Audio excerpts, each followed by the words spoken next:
everyone, welcome back to my YouTube channel. Udah lama banget ya aku nggak update di channel YouTubeku ini karena beberapa kesibukan.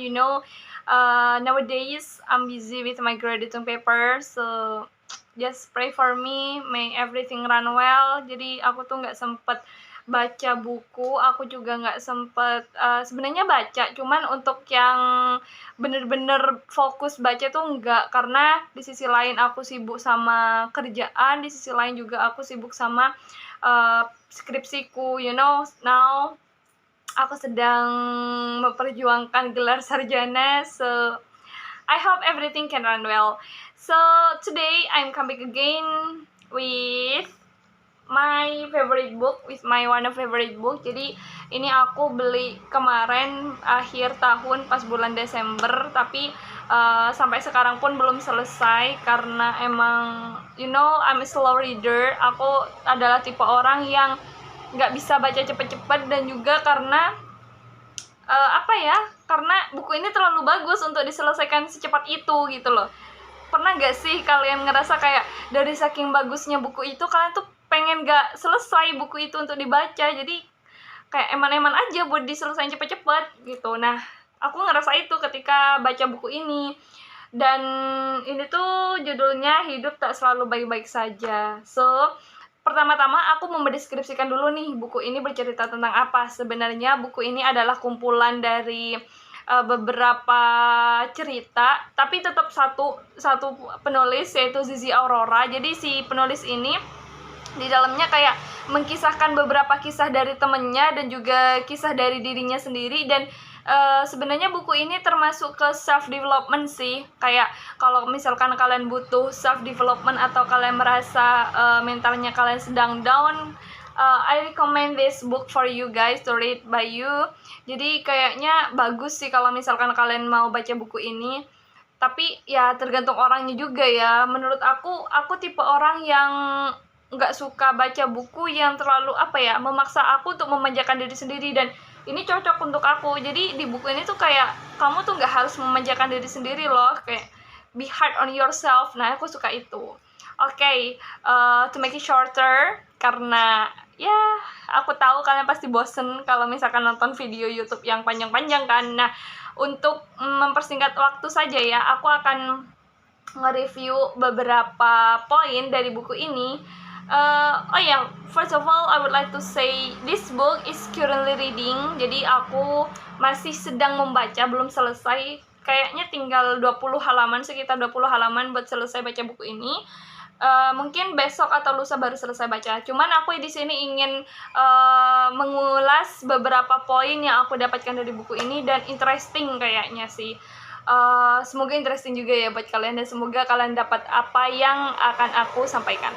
Oke, pertama, di buku ini menjelaskan tentang masa lalu. Jadi si Zizi Aurora ini, si penulisnya bilang kalau dia sempat terjebak dengan masa lalu. Maksudnya di masa lalunya dia tuh kayak nggak suram banget sih, lebih ke bikin dia takut untuk melakukan beberapa hal di masa depan. Contohnya yang pertama, yang paling can relate menurut aku sih, takut menikah. Nah, dia tuh takut menikah bukan karena dia sendiri, emang dari dianya sendiri, enggak, tapi emang dari masa lalunya. Jadi di masa lalu dia tuh menghadapi beberapa kejadian di lingkungan sekitar, baik orang tuanya ataupun teman-temannya, yang ketika mereka bercerita tentang pernikahan itu kayak tragis terus gitu loh, kayak selalu dihidupi dengan pertengkaran pernikahannya, selalu diwarnai dengan percekcokan dan banyak hal. Jadi hal itu tuh membuat dia takut terhadap pernikahan kayak gitu. Nah, sebenarnya menurut aku itu juga tidak hanya terhadap pernikahan juga ya, tapi pacaran juga bisa, ataupun hubungan yang lain. Karena sometimes aku mikir, ya aku pribadi nih ya, ketika misalkan teman-temanku bercerita kayak pacaran, dan pacaran itu mereka pacaran misalkan, terus mereka cerita kayak aku sama pacarku lagi tengkar, aku sama pacarku harus gini-gini. Jadi kayak ke aku pribadi tuh ngasih impact gitu loh. Nah, mungkin bisa saja seseorang ini trauma dari masa lalunya tuh bukan karena masa lalunya sendiri, enggak, tapi karena masa lalu orang lain yang diceritakan kepada dia. Jadi orang cerita tentang kisahnya mereka sehingga itu memberikan dampak kepada kita kayak gitu. Contohnya ya takut menikah, takut pacaran, takut membangun hubungan dengan seseorang. Cuman di buku ini lebih ditekankan bahwa kita jangan terjebak sama masa lalu. Sebenarnya masa lalu tuh kayak jadikan pelajaran aja kepada kita kayak gitu. Kayak biarin masa lalu yang memberikan pelajaran kepada kita. Kita tidak harus takut sama masa lalu. Kayak misalkan kisah orang-orang tragis, kisah rumah tangga orang-orang tragis, ya na'udzubillah itu terjadi ke kita gitu loh. Jadi kayak ternyata kisahnya mereka bisa tragis tuh karena ini. Berarti di kehidupan kita jangan sampai kita kayak mereka, gimana caranya. Nah itu kan bisa dikatakan masa lalu memberikan pelajaran ke kita kayak gitu. Dan juga dari buku ini di sini tuh ditekankan bahwa salah satu hal yang paling penting dalam sebuah hubungan itu adalah komunikasi. Dan I felt it bukan hubungan bukan hubungan pacaran, enggak, maksudnya dalam setiap hubungan pertemanan, hubungan persaudaraan, hubungan persahabatan, sebenarnya yang paling penting kuncinya adalah komunikasi. Kita nggak bisa menghindar dari komunikasi. Semuanya harus dikomunikasikan, apalagi misalkan kalian pacaran ataupun kalian nikah, itu tuh nggak bisa dihindari dari komunikasi karena pada dasarnya kalian adalah dua orang yang berbeda. Jadi untuk menyatukan dua orang yang berbeda itu butuh komunikasi supaya tidak ada kesalahpahaman di antara keduanya kayak gitu. Jadi communication is important sih menurut aku, bener-bener krusial dalam sebuah hubungan. Kalau misalkan komunikasinya jelek ya bisa jadi nanti hubungan itu bisa jelek juga kayak gitu. Dan the second one that's important for me and for you guys also, menurut aku jangan terlalu berekspektasi sama orang lain. Jadi di buku ini tuh diceritakan kalau kayak jangan memberikan ekspektasi pada orang lain. Misalkan kita berteman, jangan memberikan ekspektasi teman kita bakalan kayak gini loh ke kita. Kalau misalkan kita baik kepada mereka, berarti mereka harus baik kepada kita. No. Belum tentu orang lain bisa melakukan atau bisa berbuat baik seperti apa kita berbuat baik. Ya benar. Jadi jangan sampai kita berekspektasi sama orang lain kayak ketika kita berbuat baik sama mereka, kita bakalan berharap yang lebih daripada mereka. Maksudnya dari mereka gitu. No. Jangan berekspektasi karena endingnya kalau misalkan ternyata mereka tidak melakukan hal itu yang akan menyakiti kita, yang akan membuat kita kayak kok bisa sih padahal aku udah berbuat kayak gini loh ke mereka, kok mereka nggak kayak gitu sih ke aku. Kan itu endingnya nyakitin kita sendiri. Dan sebenarnya bukan mereka yang nyakitin kita, tapi ekspektasi kita kepada mereka kayak gitu. Okay, the third one yang menurut aku menarik dari buku ini adalah poin tentang persahabatan, pertemanan, sama persaudaraan. Dulu, aku tuh tipe orang yang menganut prinsip persahabatan itu tidak bisa putus atau persahabatan itu tidak bisa retak. Mungkin putus enggak ya, cuman retak aja sih. Dulu tuh aku ngerasa kayak yang namanya persahabatan nih kan udah namanya sahabat ya, more than friend gitu kan. Jadi pastinya lengket-lengket aja nih, pastinya bakalan anteng-anteng aja, nggak bakalan ada drama-drama retak. Padahal dari buku ini tuh aku belajar bahwa keretakan dalam sebuah persahabatan itu adalah sesuatu yang biasa. Karena kan kita udah dekat, kita udah saling tahu satu sama lain gitu kan. Jadi untuk keretakan dalam hubungan itu ya bisa saja terjadi, baik karena kurangnya komunikasi atau karena kepercayaan satu sama lain udah mulai berkurang atau bahkan pengkhianatan bisa jadi kan. Lagi kalau menurut aku keretakan atau masalah dalam sebuah persahabatan itu harus diakui adanya sih. Mereka tuh sebenarnya eksis gitu loh. Jadi kalian nggak harus memaksakan hubungan persahabatan yang baik-baik saja terus gitu loh. Terus baik-baik aja gitu, nggak bisa. Pasti ada momen-momen dimana kalian akan renggang. Cuman again kembali ke gimana caranya kalian, kalau kata buku ini nih ya, gimana cara kalian untuk mengkomunikasikan semua itu, memperbaiki hal itu, dan jangan sampai kalian lari dari kenyataan kayak gitu. Oke, terus di sini juga dari buku ini aku belajar bahwa mungkin ini bukan generalisasi, cuman most of them, orang-orang datang ketika kita bahagia, orang-orang datang ketika kita punya uang. Sebenarnya sekarang aku belum merasakan sih, karena aku belum tinggal di the real society, maksudnya yang sama masyarakat banyak gitu kan, karena sekarang aku masih seorang mahasiswa, jadi ya lingkunganku ya mahasiswa gitu loh. Untuk uang mungkin belum, untuk hal uang mungkin mereka datang ya ketika butuh aja, bukan soal uang. Begitupun dengan aku datang ke mereka pas aku butuh, ya kalau misalkan nggak butuh ya ngapain gitu kan mungkin prinsipnya.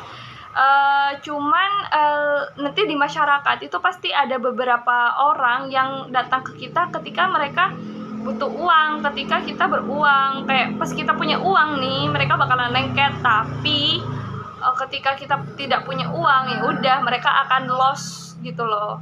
Oh iya, sebelumnya maaf banget ya, di sini ramai karena kosku tuh bener-bener pinggir jalan dan aku nggak pakai apa-apa, aku nggak pakai headset, aku nggak pakai apa, bener-bener karena limited edition guys, demi kalian aku update video, jadi udah aku nggak pakai headset, aku nggak pakai lighting, ini lighting alami, jadi semoga kalian enjoy dengan video ini ya. Oke, terus lanjut back to laptop. Nah, di buku ini juga dijelaskan tentang hal yang mungkin sering kita dengar, yaitu semuanya akan lost contact pada waktunya. Bener, I felt it now. Jadi guys, sebenarnya tidak ada orang yang selalu keep in touch dengan kita. Mungkin ya keep in touch-nya itu kayak beberapa hari baru chatan, baru beberapa bulan baru chatan gitu kan. Pasti akan lost contact. Nah, tapi lost contact tuh jangan sampai didefinisikan sebagai sesuatu yang negatif ya, karena everyone will be busy with their own business gitu. Semua orang akan sibuk dengan bisnis mereka masing-masing, dengan kesibukan mereka masing-masing, dan kita tidak bisa memaksakan hal itu, kita tidak bisa memungkiri hal itu kayak gitu. Jadi ya udah, karena kita juga diakui atau tidak, kita sebenarnya juga akan lost contact sama orang, sama kita akan jarang ngechat orang ketika kita udah nggak ada kebutuhan sama mereka. Jadi kita seakan-akan kalau orang lain menganggap kita udah lost contact sama mereka gitu loh. Jadi hal itu tuh diakui adanya, dan real, nggak usah sedih, nggak usah galau ketika orang menjauhi kita, kayak ketika orang udah nggak ada kabar, ketika orang cuman menjadi viewer story WA kita atau story Instagram kita, karena that's life.